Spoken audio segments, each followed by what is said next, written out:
Saya itu alhamdulillah hafal silsilah ulama-ulama Banten, dari mulai tokoh yang paling atasnya sampai turunan muridnya, sampai nyambung kemudian yang bikin ormas sampai di Indonesia. Kita ambil satu aja. Kenal Syekh Nawawi Al-Bantani? Kenal di mana antum? Lahir baru kemarin kenal Syekh Nawawi. Alhamdulillah. Syekh Nawawi Al-Bantani dari Tanara. Saya ambil satu muridnya saja.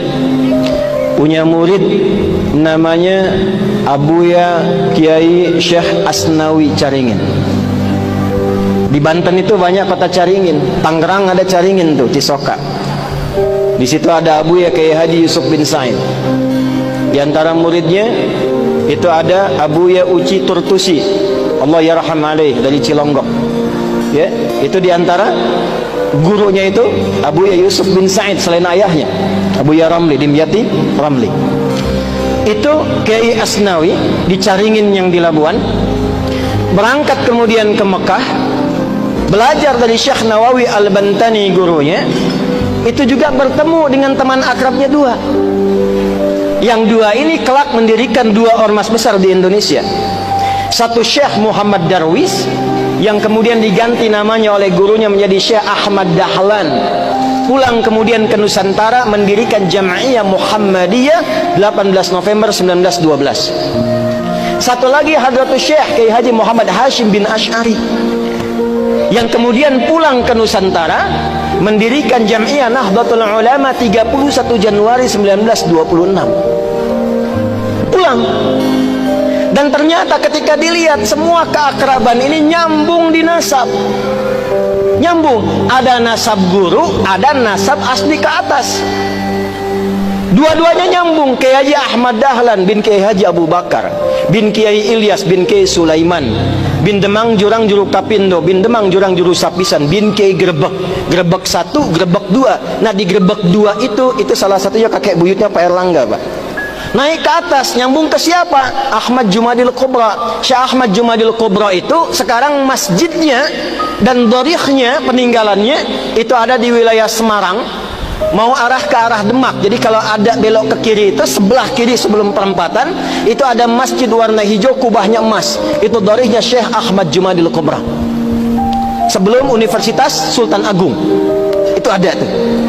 Beliau keturunan siapa? Syekh Azrasqat. Ahmad kan keturunan siapa? Ali Zainal Abidin. Ali Zainal Abidin keturunan siapa? Al-Husain. Al-Husain siapa? Adiknya Al-Hasan. Al-Hasan siapa? Putranya Sayyidina Ali bin Abi Thalib karamahullahu wajhah. Siapa beliau? Suaminya Fatimah Az-Zahra bintu Rasulillah Muhammad sallallahu alaihi wasallam bin Abdullah bin Abdul Muttalib bin Hashim bin Abdul Manaf bin Qusay bin Murrah bin Kilab bin Ka'ab bin Ghalib bin Fihir bin Malik bin Nadar bin Kinana bin Khuzaimah bin Mudrikah bin Ilyas bin Nizar bin Mudar bin Ma'ad bin Adnan bin Addi bin Adri bin Muqawwam bin Nahur bin Tarikh bin Ya'rub bin Yasjub bin Nabit bin Ismail alaihi salam bin Ibrahim alaihi salam bin Azar atau bin Nahur bin Abir bin Kinan bin Arfakhshad bin Sam bin Nuh alaihi salam bin Matushalah bin Kinan bin Anwas bin Tis bin Adam alaihi salam.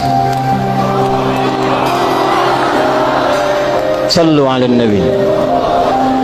Ulangi Pak Ketua DPRD.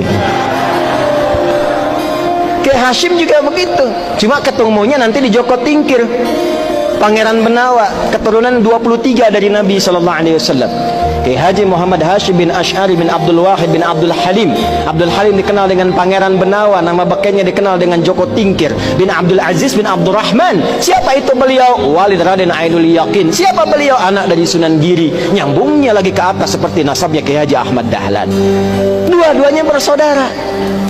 Dua-duanya bikin ormas.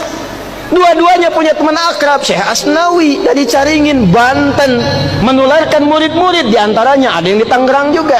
Di Ciputat ada Ustadz Mehmet. Jakarta Kiai Haji Ahmad Khatib. Ya itu menantunya. Istrinya itu Ratu Iyot namanya. Ya, turun itu di antara sekian banyak. Pakunya di mana? Banten. Dari situ kemudian nyambung sampai turun kemudian nasab-nasab itu tersambung sampai tuan gurunya dari nasab thariqahnya Syekh Abdul Qadir Al-Jailani. dari nasab kepemimpinannya sampai ke Prabu Siliwangi. Punya 3 orang anak. Abdullah Iman dikenal dengan Walang Sungsang, Syarifah Mudaim, kemudian satu lagi siapa? Raja Sengara. Syarifah Mudaim berangkat dengan kakaknya Abdullah Iman ke Mekah. Lalu bertemulah di situ dengan Syarif Abdullah. Syarifah Mudaim menikah dengan Syarif Abdullah, melahirkan Syarif Hidayatullah. Pulang kemudian ke daerahnya, bertemu dengan kakeknya Prabu Siliwangi, diberi daerah di Gunung Jati, dikenal dengan Sunan Gunung Jati. Punya anak-anak, anak pertama laki-laki Muhammad, anak perempuannya dinikahkan dengan Panglima Pasai, dikenal dengan Fathullah atau Faletehan.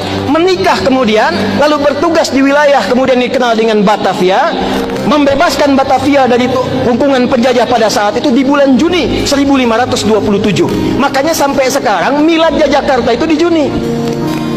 Maka kemudian dirubah namanya, diambil dari surat Al-Fatah, ya, surah ke-48 ayat pertama. Inna fatahna laka fatham mubina. Fatham mubina itu bahasa lokalnya disebut dengan Jayakarta, disingkat menjadi Jakarta.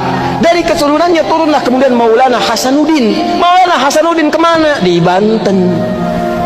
Sampai kemudian nyambung ke Makassar.